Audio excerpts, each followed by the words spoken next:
I think it's better in Cuba, where I injured my leg, a very serious injury, my Achilles tendon, and I went to a hospital and I got an operation, and nobody gave me that examination you get in the U.S., the first examination you get when you go into an emergency clinic and you can be bleeding from 3 places, the examination of your wallet to see if you got medical coverage, and if you don't, you're sent to another hospital, you're dumped on the public hospital, which may be across town while you're still bleeding. It was better in Cuba where I got that operation, and I didn't have to pay a penny, and I came back here with a cast, and I tried to get an orthopedic doctor, and I couldn't, and I could pay. I said, I'll pay. You don't understand, I'll pay. And they said, oh, we know you'll pay. We don't take any other kind of patient. But they're all booked, and I finally got some guy who just come out of medical school, and I hobbled into his office, and he looked at the cast, and he said, leave it on another week. That's $50. I can tell you that's $50. I never resented paying $50 so much. It was better in Cuba. In a poor country, I got good medical care. In a rich country, I'm treated like a beggar and a pariah. It was better in Cuba, where I didn't see any kids with swollen bellies and hungry and begging. I didn't see any people begging. It was better in Cuba than it was in Washington, D.C., where I live, and I walk down the street and I see people in total misery and disorientation standing there begging for food, begging for money, sleeping in hallways. I see that in the richest country in the world. That's where it was better. And when you talk about freedom, that's freedom. And when you talk about oppression, that's oppression. Sleeping in a doorway is oppression. You want to know what oppression is? Then sleep in the doorways of the land of the free and the home of the brave, and you'll know what oppression is. You want to know what oppression is? Then think about the guys who sit there wondering if they're going to blow their brains out because they can't pay the mortgage on their house and they can't feed their kids, and they see the whole thing falling apart. That's where it's better. And those are real things, and that's part of freedom.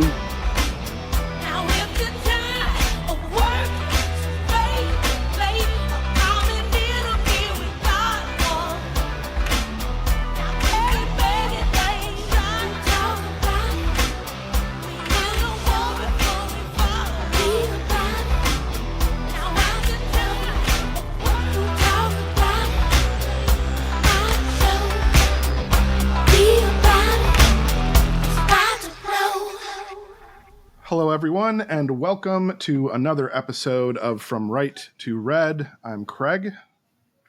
And I'm Paul. Hello, sir. And I fucked that up so bad. And I'm Paul. Paul Rubens moment. What a hero. What a hero. Paul Rubens. That just really sets up the episode great, I think. We're going to talk today a little bit about Cuba. Just because, honestly, the genesis of this is good sandwiches?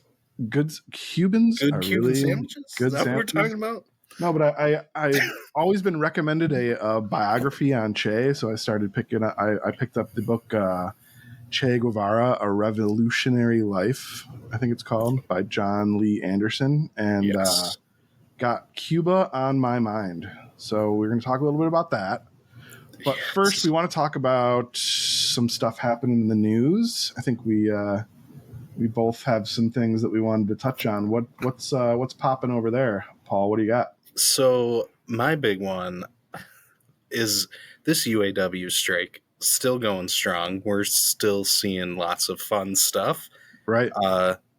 Can't remember last time if we touched on the fight or if it happened between last episode and now, but someone definitely said some horrible things to some strikers and got exactly what they deserved for saying those things. Right. Which I absolutely loved. But then there's another one I also sent you of there's still these stories, which means there's still people believing them, from Fox Business, that Ford warns that the extended UAW strike could result in up to 500,000 supplier employee layoffs. Like, once again, trying to just get other working class people to turn on these working class people, like blaming them for the problem, when it's really like, if you didn't want to lay off 500,000 people, you could find a way not to. Like, there's no way the strike is like And if you are that fragile of a company that this strike so far would crumble your business like that, maybe you should fail. Yeah. But like, there's no way it's really going to do that. It's just another scare tactic of like, turn on these people. Look what they're doing. They're going to make you lose your job too. Yeah. And it's like, man, that type of stuff bothers me just because people will read it and they will believe it, even though they shouldn't. Like, it's not the workers' fault if that happens. It Absolutely. is the people deciding to make those changes. Yeah, and that's... If they just paid their workers fairly in the start, then there wouldn't be a problem anyway. Exactly. That's really close to like the second part of my take that I had for it. Here's my take on that kind of propaganda. So number one, on a very first time we talked about these UAW strikes on our show, I had mentioned, and Paul agreed, that we were about to see a lot more of this type of propaganda. So thank you very much. Here it is. Right. Here it is. Yeah. There's going to be more. Always. Yep. Always. Never wrong about a single thing. Perfect. Scoreboard. So number one, we're right, of course. All right. Now, here's my take. This is one of the reasons why strike actions and unions are really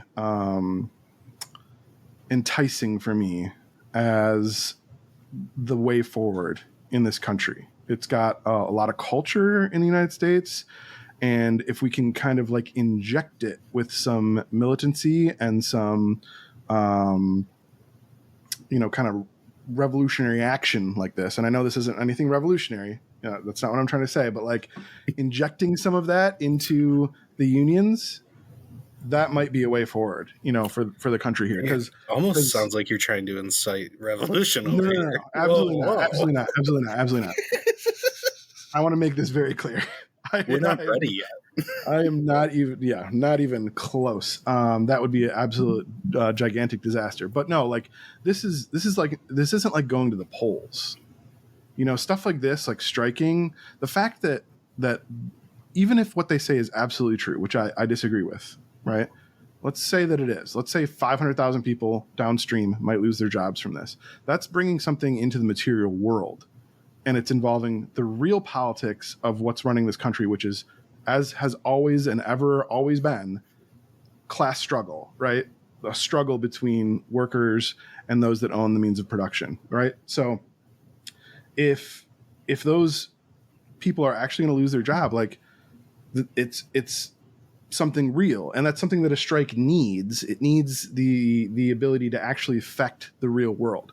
So would it be horrible that 500,000 people are losing their jobs because of this? Yes, it would be horrible, but it might be necessary. And that leads into my second point, which is, who do you blame for that? Right? Because if you blame the strikers, then you're like, oh, this is easy. The striking workers are responsible for 500,000 people losing their job. But if instead all it takes is like a switch in your brain to just say, actually, you know what? There's two people in this negotiation. One group has been acting in good faith, the other has not. And one is making all the money, the others are not. So who's really at fault here? It's a really simple equation. Like, who is at fault? It is the people that own these companies that are making huge amounts of money and are unwilling to share that money with the people that are actually doing the work. Simple calculation. So imagine the power if those 500,000 people actually were laid off, but blamed the correct people and had solidarity with the working class. That's where you get like some real material change happening in the world. Yeah. Sorry for like a Matt Crispin style rant almost. I went a little too deep, I think, on the UAW strikes, but no, there it is. I'm all for it because, we discussed it last time. We grew up around it. A lot of people around here have family ties to unions, and we have seen strikes. The last, I think, was 2018 or 2019 for UAW, and it was, I believe, pretty short. Very short. But it's something that we've seen, and we see that struggle between the people owning the corporation and people working for it. And it's a never-ending pattern so far of they'll strike, they'll get better wages, and then eventually they'll exploit until they have to strike again. And it's like, why do we keep doing this endless cycle? Like, at some point we have to realize this is pretty silly. Like, it was all made up at some point, which means we can make up something better. Like, it's pretty silly to keep just seeing this horrible thing repeat over and over. And then we're just like, yep, we'll do it again next time. Right. Like, why does there have to be a next time? Yep. And that's what I'm hoping we're getting closer and closer to, is people having enough of that system of going through the cycle over and over to just be taken advantage of again. Right. Just anecdotally, and it might really have just everything to do with what's happening with the UAW and the geography of where we are.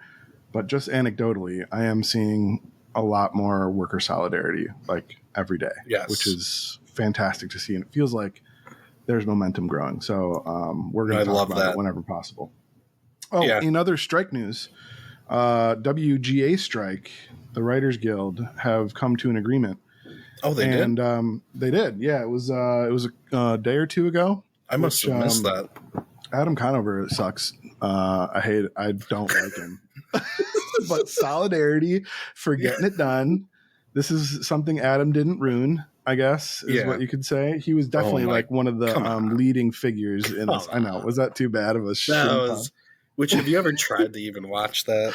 No, dude, I can't. I can't. Like, something about just the way I you know what? Like I said, solidarity, all that, but I'm sorry, Adam, I will never enjoy your content. Just the way you look angers me. And it's sad because, like, knowing that type of stuff that he's doing, and I have solidarity with it, and then I tried watching his show and I'm like, man, I wanted to like you, but I just can't. Like, this, it's just not my thing. And I'm sure there's an audience for it, but I'm just not that audience. I respect the work that he does. I respect that he should get paid what he's owed, you know, all that, yada, yada, yada. It's just not for me. No big deal.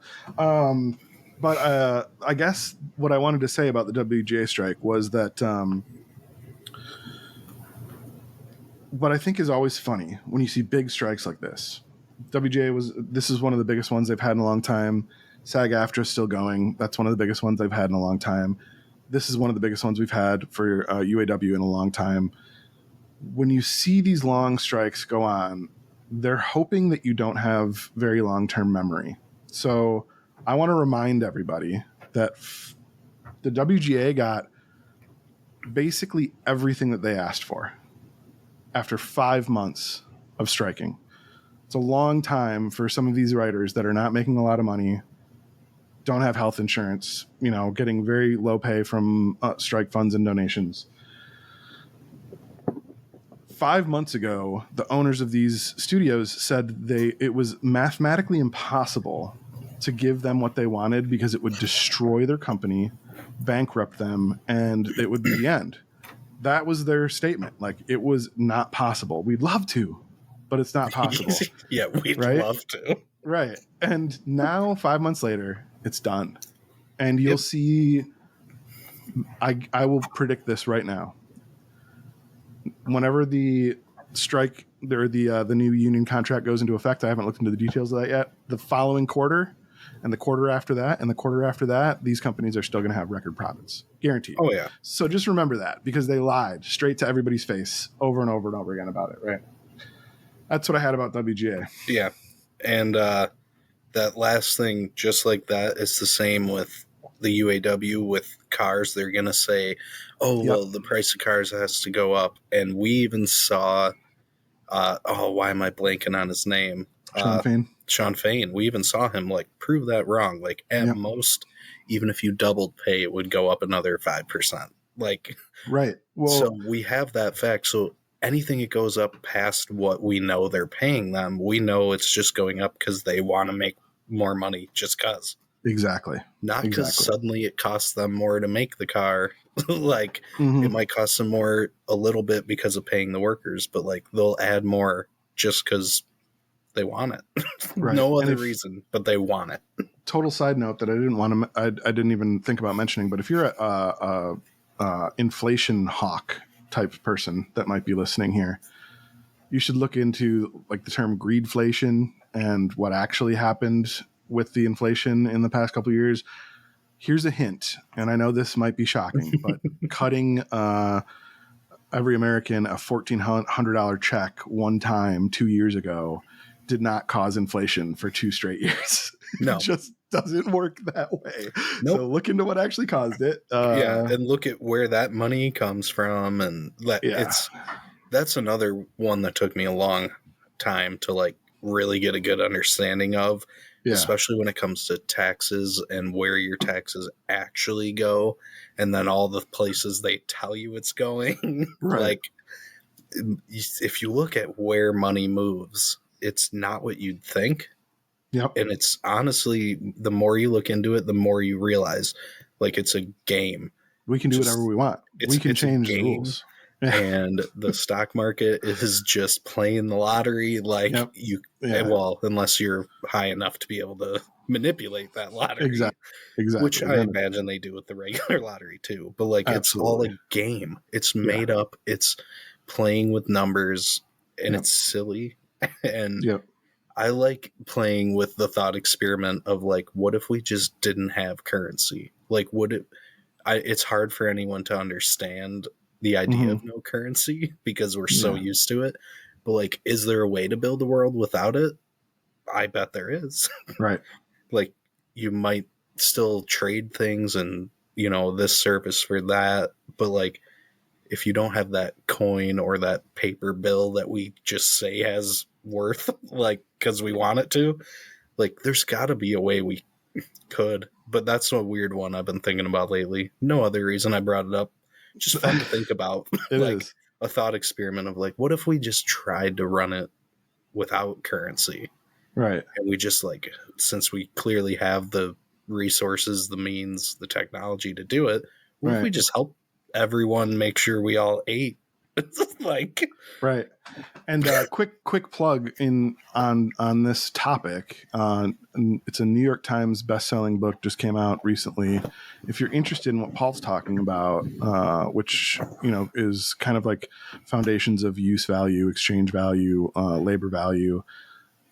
There's a hot new awesome book. It's called Das Kapital. It's by this cool new French dude. His name's Karl Marx. This guy knows what I've been reading lately. It's good stuff, dude. He goes deep. Let's start with some coats. Let's start with some linen. I love how you're like, this hot new thing. I got to get the Zoomers interested, bro. We're lacking in the Zoomer demographic. Just came out. I think Drake was involved. Is he still cool? And it's really not a tough read at all. No, definitely not. It's definitely one for someone very interested in these topics. That's what I'm saying. If you honestly care about that, if none of that piqued your interest, don't read it right now. If you don't have interest in that stuff, it will be a tough read. The only reason I got through it was because I was super interested at that moment. Yeah. So it was worth it. And the way currency works. I don't know if I could go back and do it though. Yeah, it's tough. Lately I've been looking into bits of it, but I could never read it front to back again. I've had this take for a long time, dude. You don't have to be a communist and ever understand capital. You can get everything else from it as long as you understand the basics, the just like the bare bones basics. You don't need to read that shit, man. Like, read a lot of other theory. There's a lot of other great theory to read. That's Das Kapital in particular is very. It's one I've been playing with lately, just thinking about it. It's a fun one. It's tough. Anyways, I can't believe I didn't bring this. I buried the lead hard here. All right, I'm not really doing my journalistic integrity because I should have started with the headline. Is that I was banned from Reddit. That's the big news. Are you gonna share why? You've gotten pretty good at explaining it in a very fun way.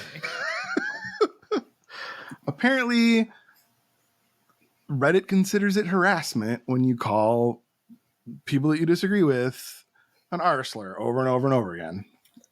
Yeah. Yeah, you guys know what word. Yeah. I like that you're already trying to train yourself to not say. I'm training, dude. I can't be banned. That's my main account. No, you Can't lose don't that like. one.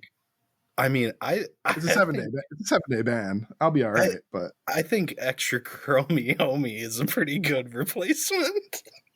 oh my god. And you Fuck can it, leave man. that in. I mean, I've already fun. gotten a 7-day ban, so maybe I should spin up an alt account because they're coming for me. What do the conservatives say when they get banned from places? I come up. Look, this account is so old. It's over a decade old. Well, I guess this isn't America anymore. Never received a ban once, and then I come out with a political podcast, and suddenly I start getting banned. That means, Paul, we're over the target. All right? Yeah. Yeah, and the listener numbers are totally there for it. Dude, absolutely. Oh yeah, I would definitely suggest an alt account. The account that I've moved to now is why I would suggest having an alt, because if one day you totally get kicked off of Reddit, you're gonna be real upset. I know, dude. I'm already going through some bad withdrawals, but I've gone through a few different drafts of my return message. So I'm kind of doing like a prison diaries type thing, you know. Your prison diaries. Yeah, like Gramsci's his prison diary. You know. Well, yeah, but you were just banned from a sub, weren't you? You weren't banned from all of Reddit. No, I was banned from all of Reddit, dude. I can't even upvote posts. I can't upvote or downvote. I only got banned from all of Reddit once, and it was forever. So, I got a 7-day, and I put in an appeal, and I put in an appeal that basically just said these stupid Vosh people were coming in to my safe space. It's into your safe space, and you're trying to tell me I can't jingle keys in front of their face and call them R slurs? Yeah. That was my appeal. Hopefully that'll work. I think you call that decorum. All right. That was my decorum in the court of Reddit law. Well, yeah, because, I wanted to say, this is America, but, Reddit's international, so. Yeah, it's not America. This is international waters. Yeah. Except the owner of the boat you're on is a pedophile. Yeah, which, sounds like any boat I've ever been on. I'm not calling the owner of Reddit a pedophile. I don't even know who it is anymore, but I just thought that sounded funny.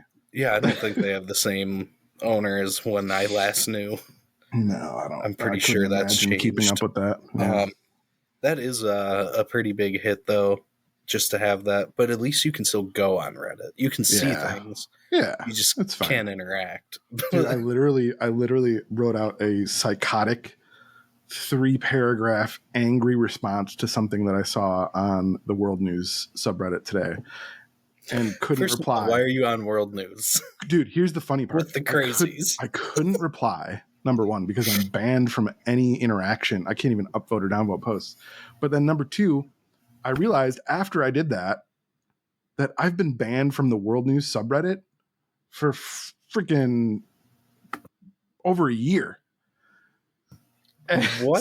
So I was just so into it that I didn't even realize I'm already banned, and it's not because I have the 7-day Reddit wide ban. It's just because I've been banned from World News forever. What'd you do on World News, man? Oh, they called me a tanky because because it's a real word. I said one thing to them. All right, it was hey, maybe China is not trying to eat every American child and bathe in their blood. And I got blasphemy. That's all China wants. Genocide denier, tanky. Yes. That was it. Yeah. God, you're such a tanky. Good thing that's a total real slur. Totally I like real. Your slur better. Dude, we're so all right. This is my fault. We're so online right now. I want to get to something a little less online. Elon Musk. Oh, Jesus. No, let's hold on real quick. I just want to do this one because I think it is funny. Elon Musk, he's getting sued today. Did you see that? No. Yeah, he's getting sued. So I should have sent this to you. I'm sorry. He's getting sued. All right. So the lawyer that was in charge of the Sandy Hook trial against Alex Jones, who won that giant lawsuit. Yeah.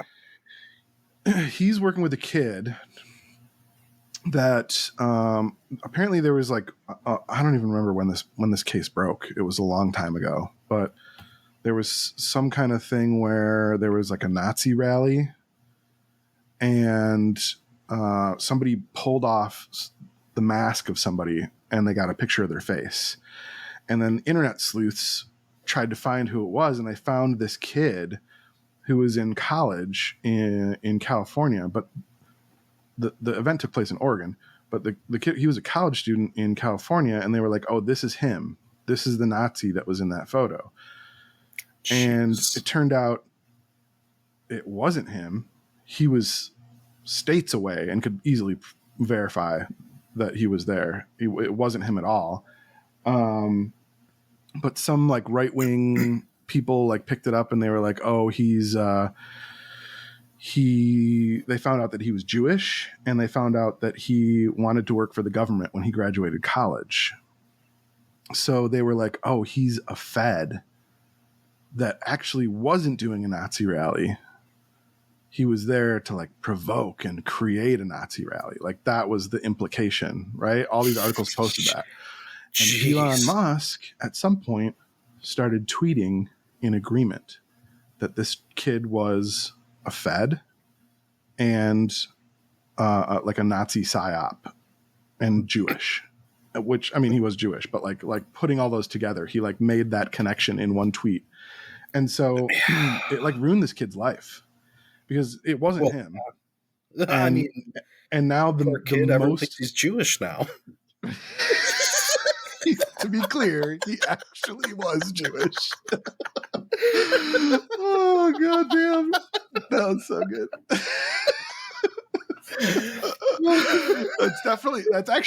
That's definitely part of like the blowback that came at him, was the fact that he was Jewish, like he suddenly, like his life changed overnight. Like all of a sudden he has no idea what's going on, but suddenly his phone is just like on fire, notifications, Jeez. like thousands. Yeah. Have you ever seen like a celebrity's like notifications scroll by on their phone?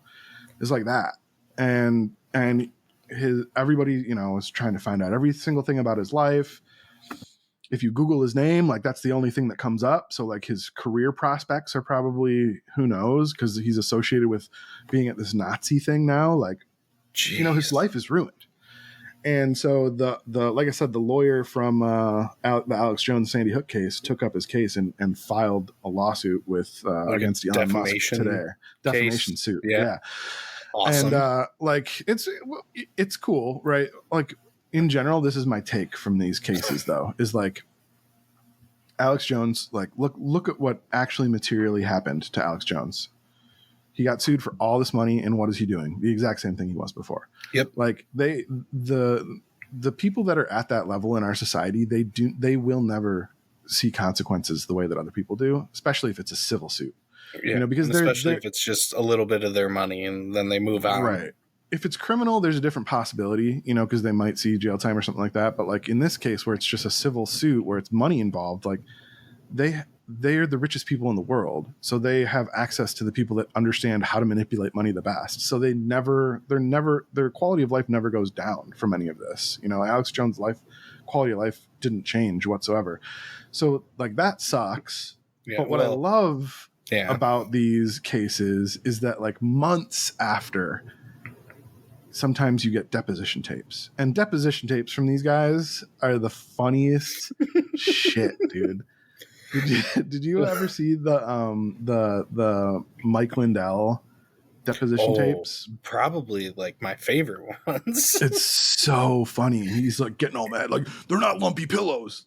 Yeah, like, but it's just weird, like, because it gives you a chance to see someone in a totally different light than you're used to. Of like, normally you never get to see them in that situation where like they're the ones under fire and like kind of freaking out a little. You get to see how they handle it. Yes, and it's fantastic. It's so good, dude. I remember watching the Alex Jones.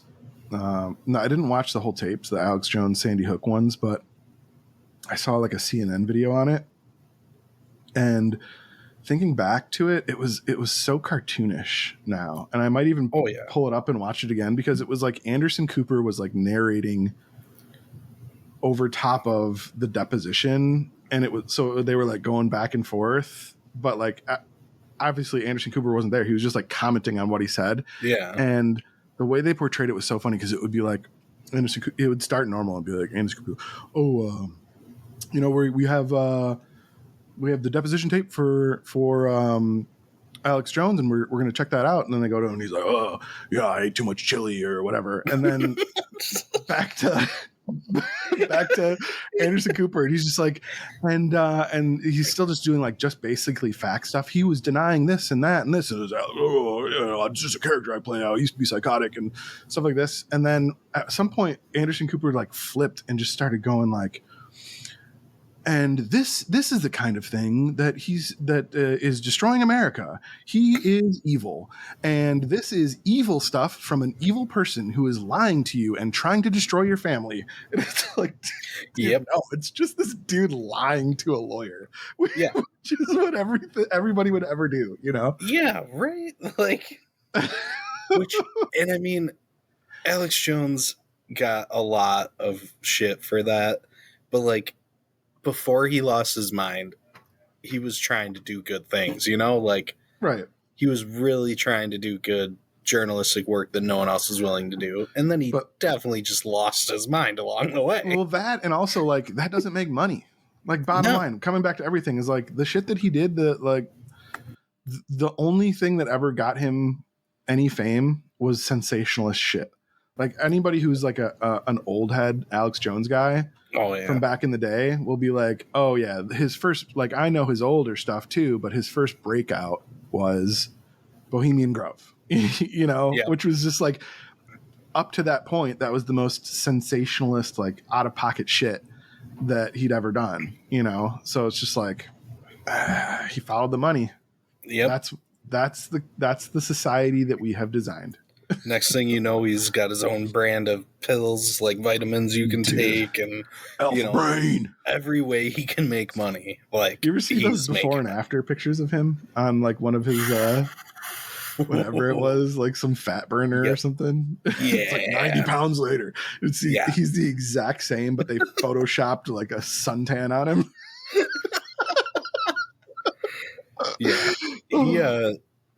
I do feel for him in a way, because I do know, like, not a lot of people know his story about like his alcoholism that developed while he was doing all of it. Like, and the dude really was originally just trying to do well, and he got caught up in all of it, which it's so easy for anyone to get caught up in it. And he just lost it. He had like mental breakdowns, and then people are still like millions of people watching him. So imagine you're like in the middle of a mental breakdown, like you're got millions of people watching followers. You. You're like, oh, I'm God. Like, I'm God. Mess with your head so much. Totally. Who knows how that like pans out? You know, like, so I feel for him in a way, but he also is kind of crazy, dude. So fucking crazy. Like, but he didn't start that way. It's like Macaulay Culkin. Everyone was like, look how crazy he got. And it's like, well, he started out just a normal kid doing movies, and you guys messed him up. Like, he's pretty legit now. I would fuck with Macaulay Culkin. He got back to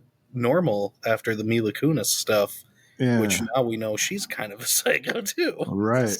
And like, his brother is on that show Succession, which is really good. Yeah, their whole family went through it. It's pretty libby, but it's good, you know. Yeah, but like that's a good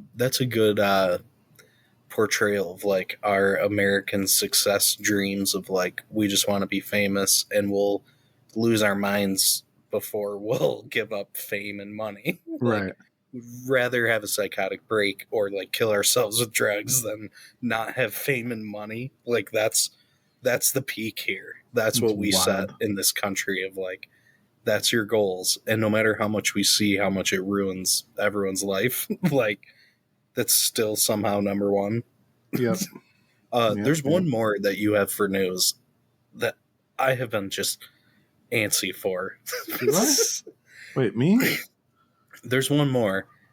You were telling me about. Dude, I'm so sorry. I didn't put it in my notes. Oh God, how could I forget And that, dude? how often do you know of a conspiracy before I do like that? Dude, Like, that's right. one normally I would know, and you'd be like, what are you talking about?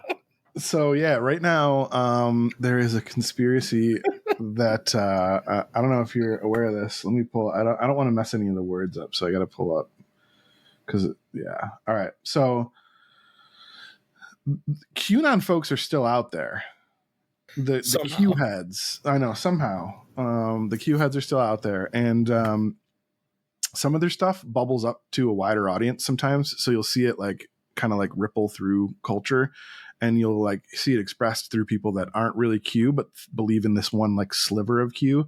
And one that started in Q culture and has quickly bubbled up quite a bit, and I can't believe you haven't seen this yet, is that there is a and this part is true, there's an emergency broadcast system test this coming Wednesday at 2:20 p.m. Eastern time. And I believe, I could be wrong about this. I really don't care to look because I really don't give a shit, but it could be nationwide. Like it's one of those emergency broadcasts that goes to everyone in the country, which whatever. That's weird. We don't do that very often. I've heard something about that happening though. Yes. Yeah. So that's happening on Wednesday. And if you go deep into like the Q/COVID spheres, right now they're talking about how this is actually the activation frequency for various things. It depends on which Q guru you subscribe to. Activation. Yeah, this is the activation frequency. So what's going to happen is this emergency broadcast is happening on Wednesday, and the frequency that's put out is going to either enter your body through your cell phone or your television screens or your computer, or it's going to destroy all of them like an EMP. Like it'll destroy everything that hears the frequency. Or again, this all depends on which guru you want to follow. There are some people that are saying this is the activation of the vaccine. So if you have been activation of the vaccine. It's been a long con game. What they did was they created a fake virus in order to force everybody to get vaccinated, and then many years later they would create an emergency broadcast frequency that would activate that vaccine years later to destroy you.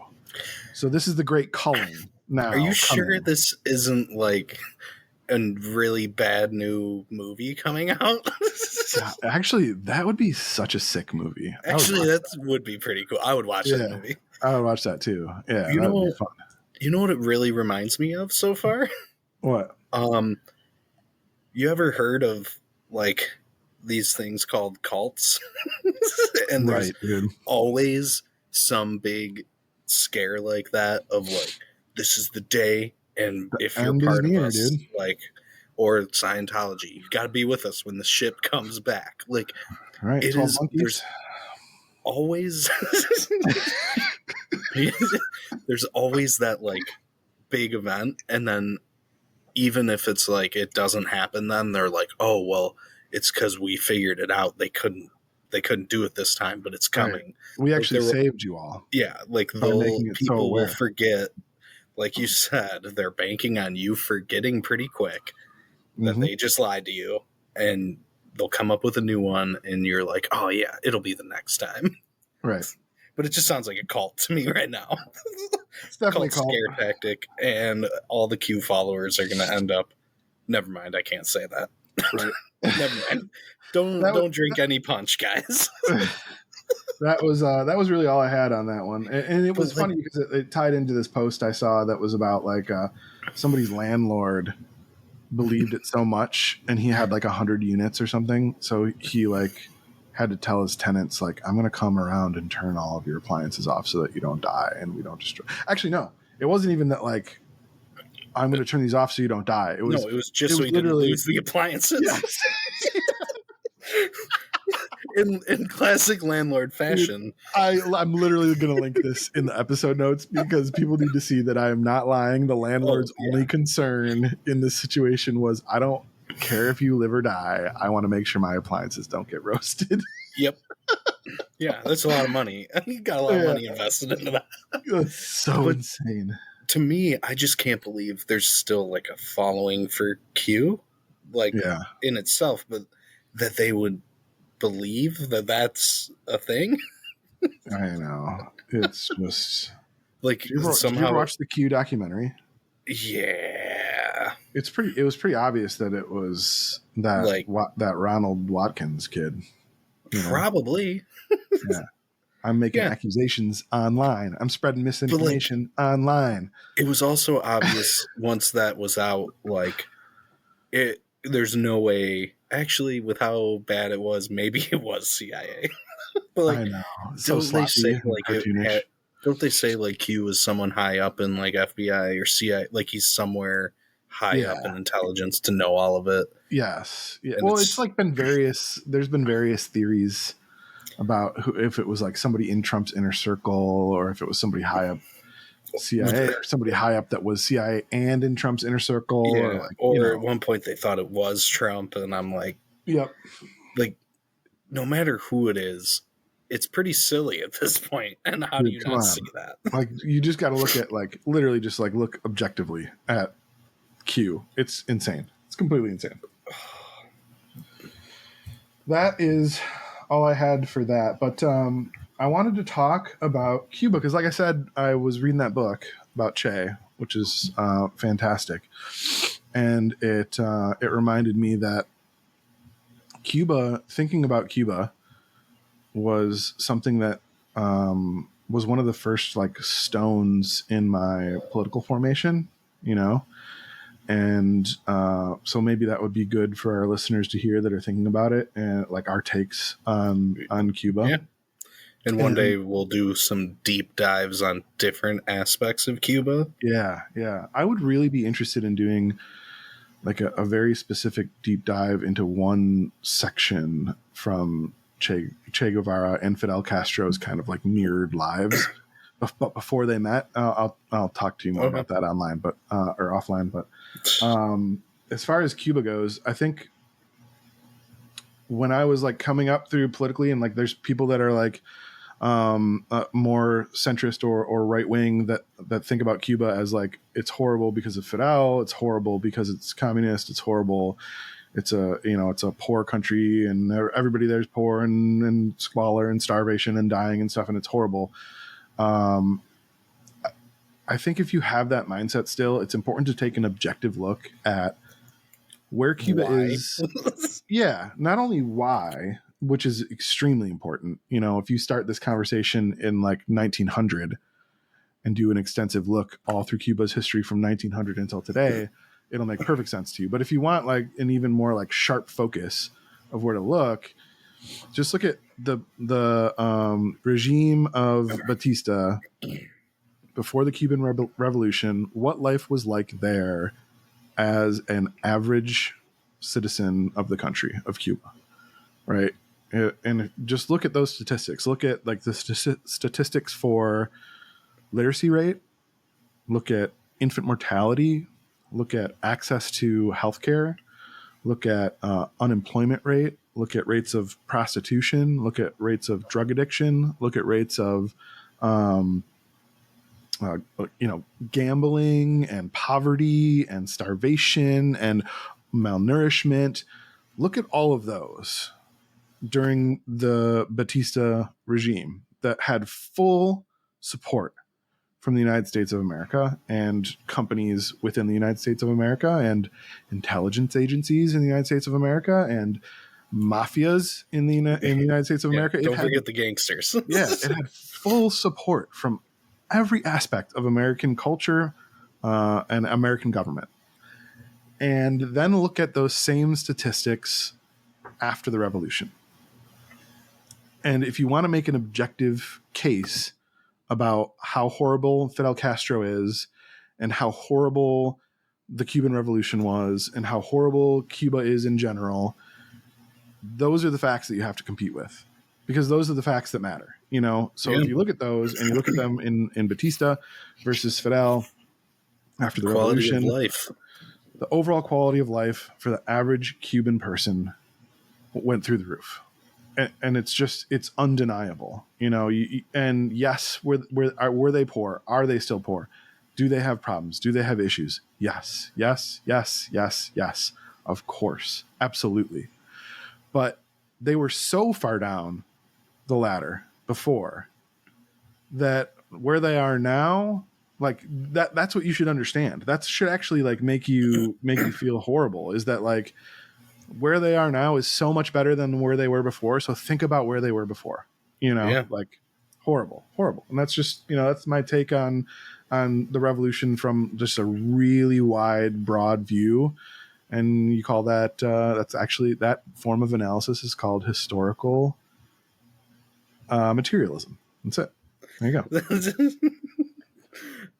Did you like how I kind of looked at you as you were saying it?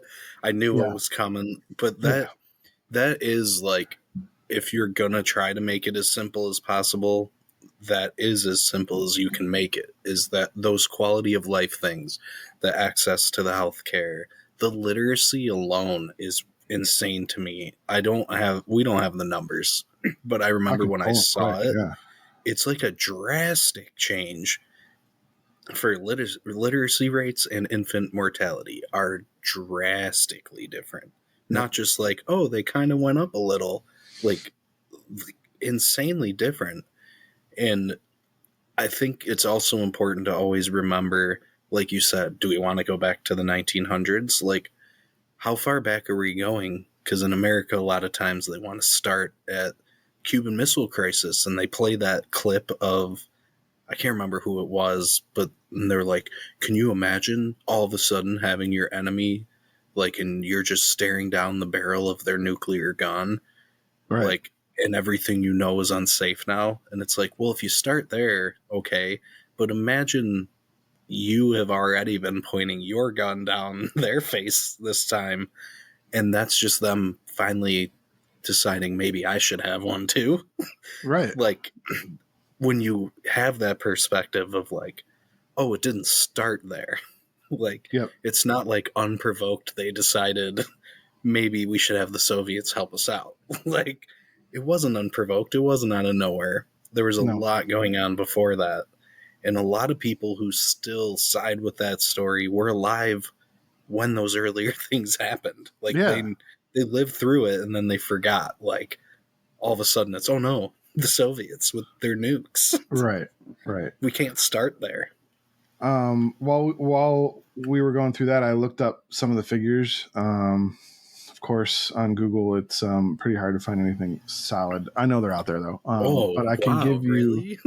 Yeah, I know. I can give you. Want you having that? I can give you kind of like the baseline that I got from Google is like in for people that were living in cities in Cuba, the literacy rate in rural areas was higher, I believe, before the revolution.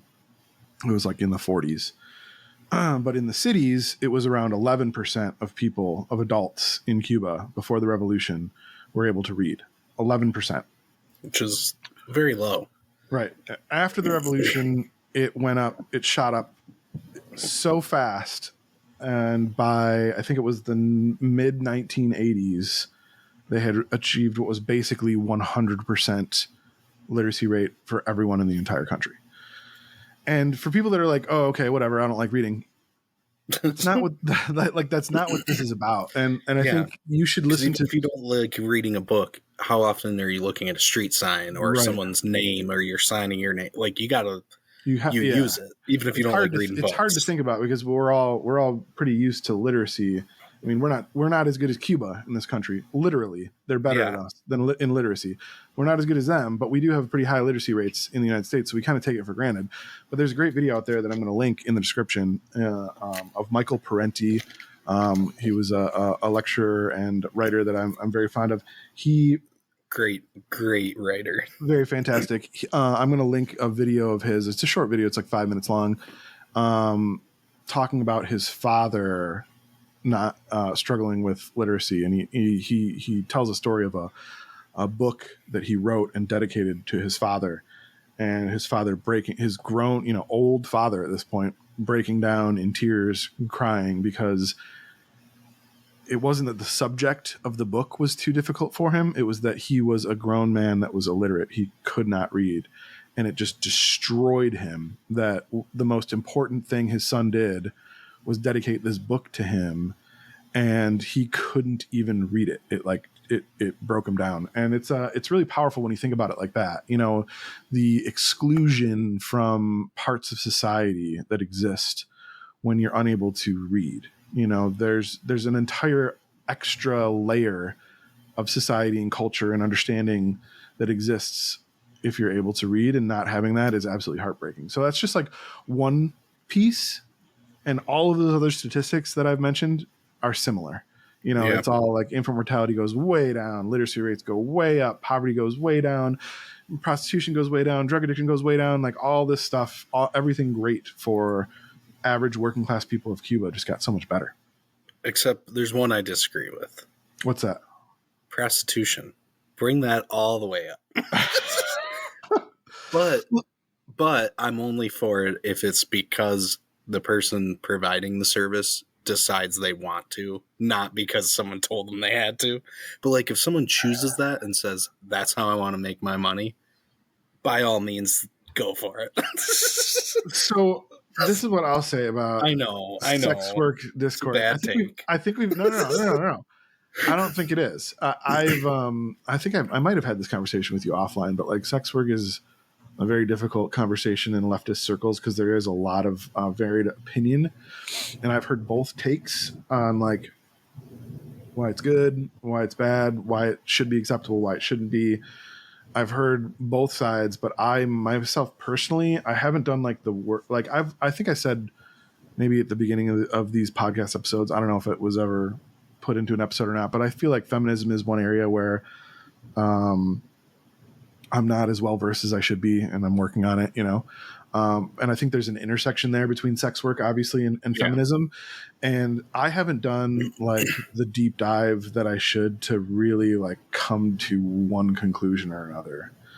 But I hear both sides. You know what I mean? Like, so I'm just like, I can't, and this is going to be me fence sitting or whatever, but I just, I haven't formed a conclusion yet, you know? Yeah, for me, it's more so of whether it's a man, woman, anything in between, whatever, whoever you want to be.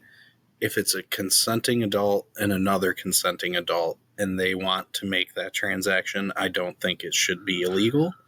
But I know that it's very difficult for that to ever be the reality. So in the end, prostitution should go down because more likely it's always going to be something where the person involved in it it's not that situation.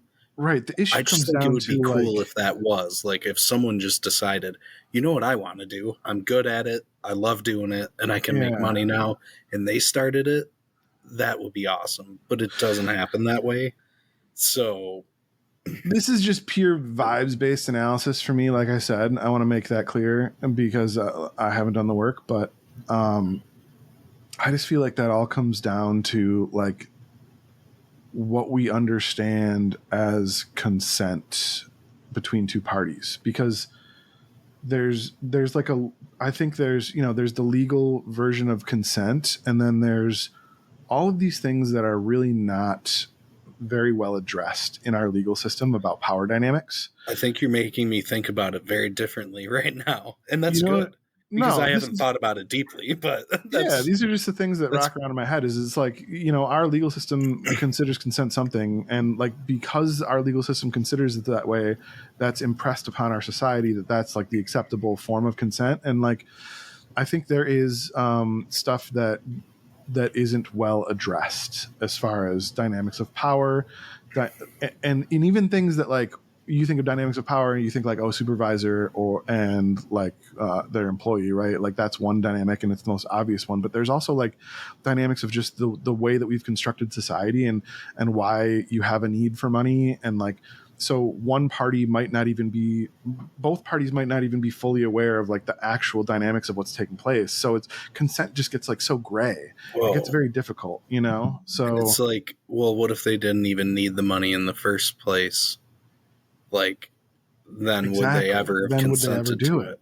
Exactly. Dude, maybe that's when I should do a deep dive on, because that's why I'm saying that was my like off the dome, like, yeah, if they're vibes consenting and they analysis. want to do it, yeah, Yeah. like if Dude, that's I'm cool with something, vibes analysis as yeah, long as like, we like define them. yes. So Yeah. that's pretty much what that was for me, though. Like, Yeah. of like, yeah, I mean, if it's someone who chooses to and wants to, it Right. shouldn't be illegal.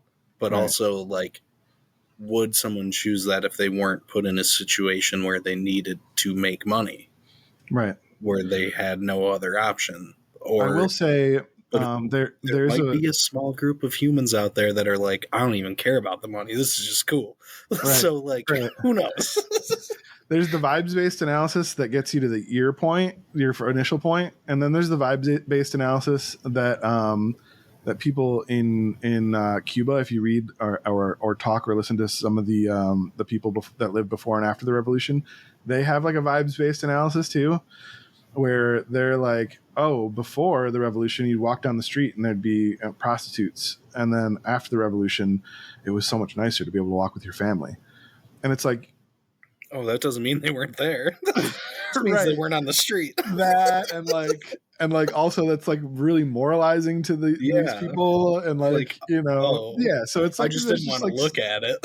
Right, there's so many aspects of it that like I said, it's a deep intersectional topic that I think is important, but unfortunately I'm a piece of shit and I haven't done the work yet on my blind spots. I haven't either, but I do know that as it exists now in the world, there's no good form really of prostitution, and it's a huge issue. Yeah, and it can't. Yeah, and it can't go that way. Like, that is like the most evil to me, I feel like, is taking one of people's favorite joys in the world is finding someone else that you're compatible with and making love with them. And if you can ruin that for another human, that's like a different kind of evil. Like, that's one of the best joys in life for a lot of humans, is just sharing that with someone. So as it exists now, that needs to stop.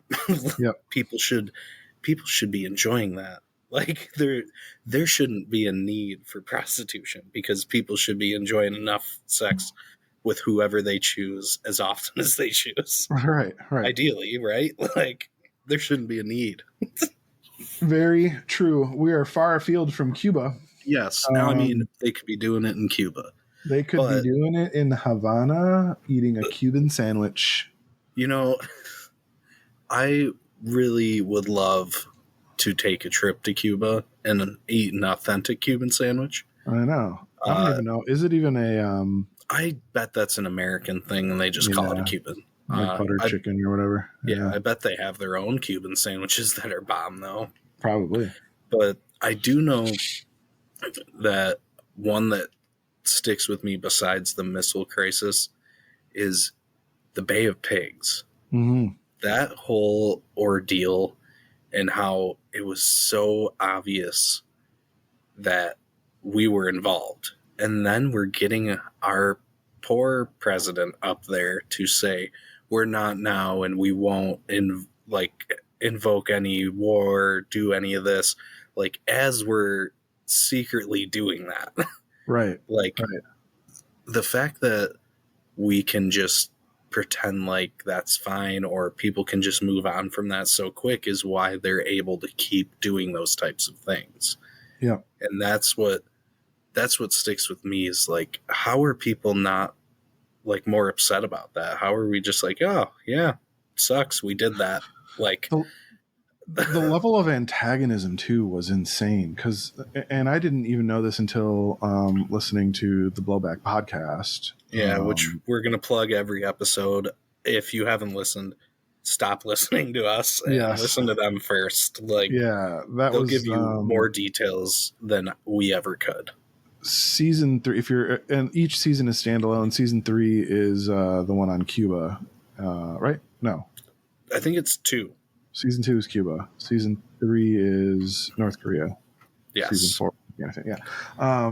So season 2 is Cuba, If you want to hear more about like the antagonism that I'm talking about here, they go into great detail. But that was eye-opening to me about how even before the Bay of Pigs, like immediately after the revolution and all through that period, we were already like literally bombing Cuba. Yeah. All the time. We were bombing them, and we were doing it in a way that at the time they thought would remove all culpability, because they were having the CIA train a third party group to do the bombing runs, and then they were turning a blind eye while this third party group was doing the bombing runs. And they weren't big bombing runs. I'm not talking about like, they were carpet bombing Havana or anything, but they were basically doing small acts of terrorism all throughout Cuba for like this entire time before even the Bay of Pigs shot off, which, if you know anything about that, was just entire, obviously a huge failure, and also like obviously orchestrated by just a complete embarrassment in every single way. My favorite part is the amount of ships that arrived late because they forgot to gas them up. Yep. Just typical CIA fashion. Like those are the people. Yeah. Like that's their level of competence. The only reason James Bond exists is we had to create him to convince everybody that the CIA was competent and cool. Yeah. They're like spies are cool. They know what they're doing. Yeah, and they're actually really good. Yeah, and then they just manipulate women into having sex with them all the time too. Right. On top of that. Yeah, they're based alpha males. Yeah. Well, yeah, they're essentially Andrew Tate in a suit. Yeah, when in reality they're just a bunch of nerds that sit in offices and recruit minorities to attack other minorities. Like, that's for real. That's all. Because then we even saw, like, at a certain point, we just start going to places in South America, and we start training people there to try to go to Cuba and do stuff. Like, we're just training all over, like, to send these people there. And if they're going to try to use that excuse of like, well, we didn't actually do it. Like, yeah, but you like gave them the instructions, you trained them, you told them what they were going to do, and then sent them out. You funded it. You gave them the weapons. Like, how much more before it's like on you? Like, yeah, you did all of it except actually doing it, except actually putting your life in danger. You did all the rest. Everything and then you else. just made sure you didn't die. Yep. Just so silly. Insane. There's actually a part in there's a time in history where the United States was arming and training Latin American countries that were surrounding Guatemala when the Arbenz government was in control and doing land reform. So the United States was there in these countries, arming and training them arming and training a coup group to overthrow the Arbenz government. That Che Guevara was there in Guatemala when this was happening. And simultaneously, he was there with people that had been involved in the July 26th movement, the first attempt at a revolution in Cuba, that had been exiled. So like Che and these Cuban exiles were there while the United States was looking to overthrow Guatemala. And it's just such a like interesting thing that took place like simultaneously, like the United States invading or attempting to overthrow Guatemala with all these people that would eventually go and overthrow United States. It was like they're playing cat and mouse. Yeah. And didn't even know it. It was like universal cat and mouse game going on. It's wild when you look at it. And we can even, South America could be, each country in South America could have its own episode. Yeah. Panama, we've done a lot of horrible things there as well. Like, even before that, like before Guatemala, like, we were already fucking shit up in Panama. By the time Guatemala was even a thought, we had already bifurcated the country with our own canal, created a canal zone that was our basically own, like, and when we took credit, like, look at our canal that we just went and built on someone else's land. Yeah, and then we created a zone that was completely under our control and basically became the new center of power for the entire country. Like, insane. Like, madness. And I don't know. And I think the hardest part for me is realizing that for some of those things, there's enough Americans that still think like, well, it was for the greater good because we needed the canal. Right. And that's a hard one for me because it's like, I don't care what you get out of it. Treating people like that is still evil. Like, there's no way to justify treating other humans that way, no matter what you want. Even if it would be like, one thing look at if what we get out of this, and right, it would be one thing if the workers of that country were like, you know what would make us so wealthy right now is if we created a short route for these people and just charged them to go through it. Yeah. If they had decided to do that on their own and done it, that's would have been awesome. That'd be great, you know? But the fact that it was imposed through violence and just absolute disgusting control and basically slavery is insane. Completely insane. Yeah, and those are the types of things though that give them that jumping off point to move into these other places because they just can keep establishing those tentacles everywhere.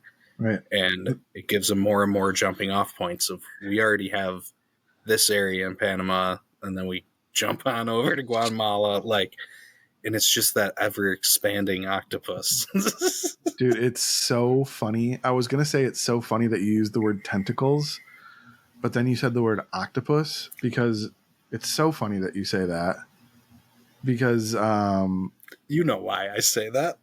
In the very first letter that Che Guevara, who was a revolutionary that helped overthrow the Batista regime in Cuba, the first letter that he ever wrote that expressed any kind of solid political foundation was when it was an anti-imperialist message, and it was about capitalists and how they were octopus and how he was going to cut their tentacles.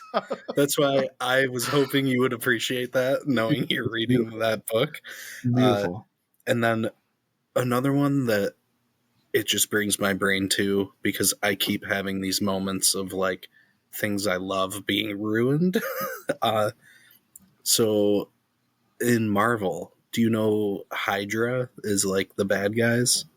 No. They were like the Nazis. Red Skull was Hydra, and that was the Nazis. And then it becomes the Red, and they're represented by an octopus instead, all through Marvel. And now I'm thinking that's not an accident.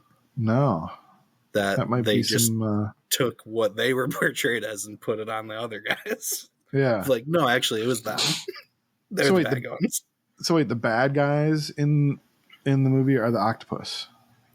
Yeah, Hydra's logo is an octopus. Yeah, I think that's kind of good. So, but it's funny because they definitely call them like the Nazis, and then later like the Soviets and stuff. So they like, okay. And the Americans are still like Captain America. You know, they're the good ones still. Oh, and I missed the part where you said they framed them as the Soviets too. Yeah, so like. Originally they were the Nazis, and then they infiltrated the Soviets, which really, I feel like they mixed things up there. Only in Marvel could that ever be a thing. Right? Of like, yeah. What no theory does to a motherfucker that writes comics. Like, that couldn't have been an accident. But that is why I use that reference, because it's a good one. Ever since I heard it, it's like, yeah, it is like the tentacles coming out, and they just keep going everywhere they can. Right. And Cuba was no different. They saw that opportunity. And do you think if they didn't want Cuba, they ever would have helped them originally get their freedom from, what was it, Spain before that? Right. Like, which was would America kind of a joke too. Would America have helped them? Which, how much did they really help? But like, would they have done that if they weren't going to try to take them over? No, Right. we weren't doing it just to be nice. Yeah. They saw all the sugar cane, and America was one of the biggest importers of sugar cane. What's a global superpower to do? There was a part of that agreement. I'm going to fuck this up, but I'm going to paraphrase it as much as I can. When America gave, quote unquote, Cuba their freedom, there was a clause in that agreement that wording, even they gave them their freedom, they won it for themselves. There was a clause that basically said, like, if you don't do, the ultimate arbitrator of what you can do as a country is the United States. And if you don't do what we do, we have the right to move our military into your country. Like, that was in the agreement that Cuba had with the United States. So, like, yeah, it can't even be more explicit that it was a colony, you know, like, you can pick your flag, you can pick your government, you can have a prime minister or a president or whatever you want. That's fine. That's cute. That's cool. But if anything serious is changing around here, we're going to be the ones to make that decision. You know, like, that essentially just they wanted them to be how Puerto Rico turned out. Yeah, exactly. Like, just, hey, you're another territory. Like, you're kind of your own thing, but you're ours. Really. You're ours. Yeah. Which, just crazy. It's back to that idea of, like, we should just be in charge of everything. Yeah. And that's an insane thing to think that you know what's best for a different culture that you don't know anything about. Yep. You don't know what's best for them. They do. I think the real realization is that, like, the people that are ultimately, like, involved in those decisions, the whole, like, thought of them even thinking that they want what's best for those people, that's like fundamentally wrong. Like, they know, you know what I mean? True. They not to nitpick your words. Yeah. I'm not trying to be. They do. Like, that's, like, something to think about. Is, like, it's an opportunity to exploit. Exactly. Like, they know, the people that are like, the CEO of JP Morgan Chase understands Marxist concepts. He understands exploitation of labor. Like, he understands that very well. And if you think he doesn't, you're absolutely crazy, because that's how he makes his living. You know, like, so they know that this stuff isn't good for people. They know it. And everything else is just, like, a pretext. There's no, everything else is just complete pretext. Is, oh, we're bringing them democracy and we're doing, it's all pretext. It's BS. So, and it's interesting because you see, with all of the strikes going on, there's obvious power struggle there with work. But like, if we're going to run our country in that capitalism, that's how your working life will be.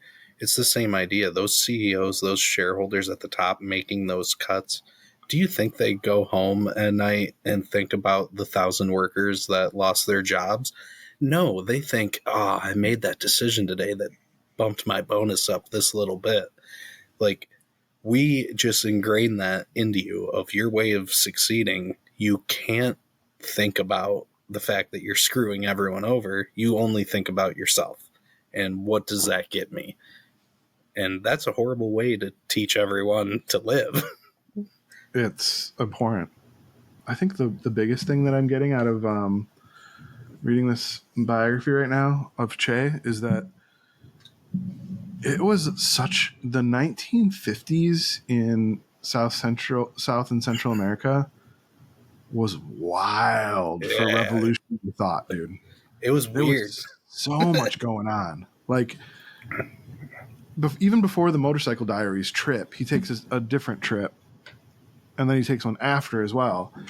And in every one of those trips, like, everywhere he went, every city he went, there was a communist party, a communist faction, a leftist faction of some type, a social democratic faction of some type that were, like, thriving in society. Like, It was revolutionary times.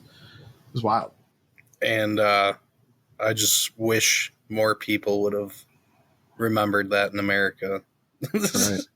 Americans turned real quick on it. Yeah.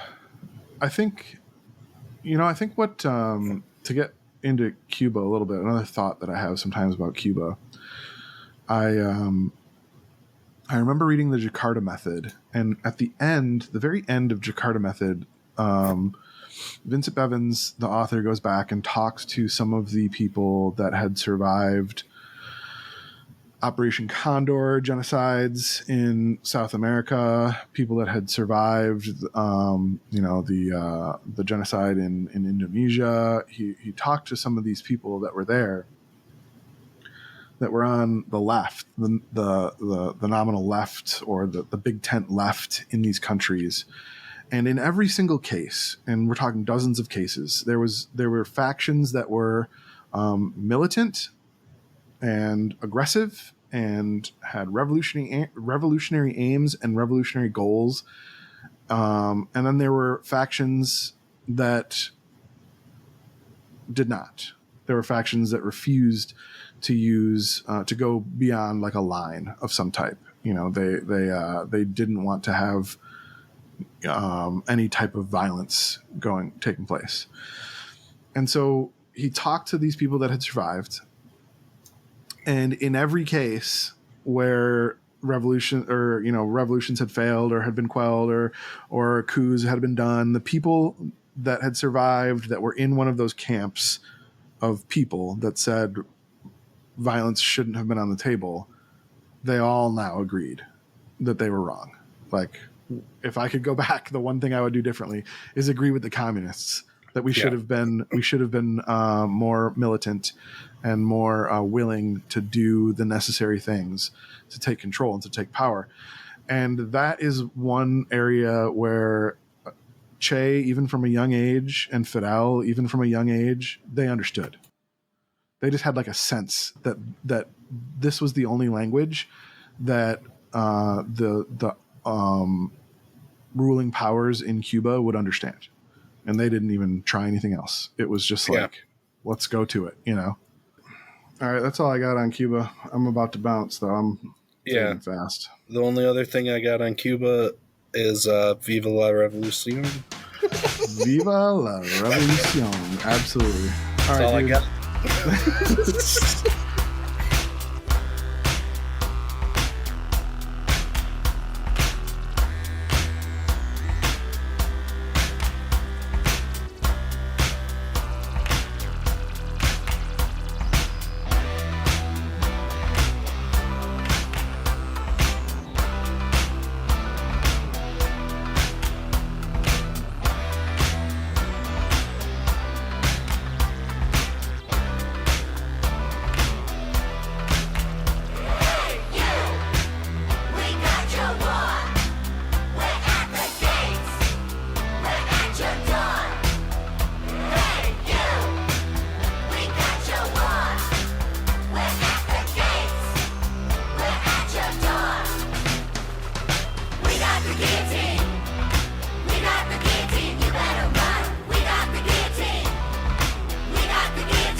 Stay home, just cried and cussed. May or your guns go off if it's time to bust. May or their tanks have time to rust. They got the armies turning bullets into gold.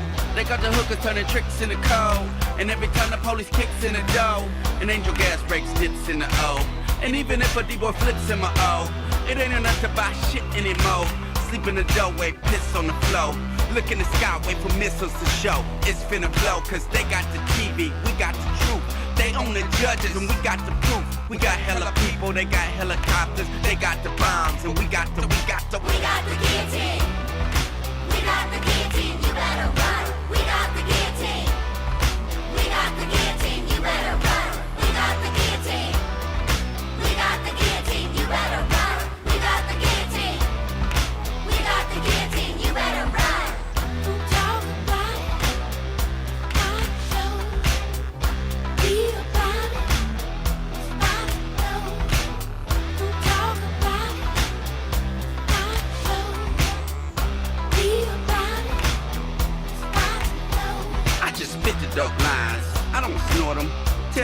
call police to escort them. You don't write out them lies, you just quote them. Get offline, plug into this modem. No, you can't outvote them. The rules are still golden. Only jewels we holdin' if we guardin' our scrotum. If you press the ear to the turf that is stolen, you can hear the sound of limitations exploding. Please, sir, may we have another portion? We're children of the beast that dodged the abortion. Neck placed firm between the floor and the portion. We shut your shit down, don't call it extortion. Caution, we're coming for your head. So call the feds and get files to shred. Every textbook read said bring you the bread. But guess what? We got you instead. We got the guillotine. We got the guillotine.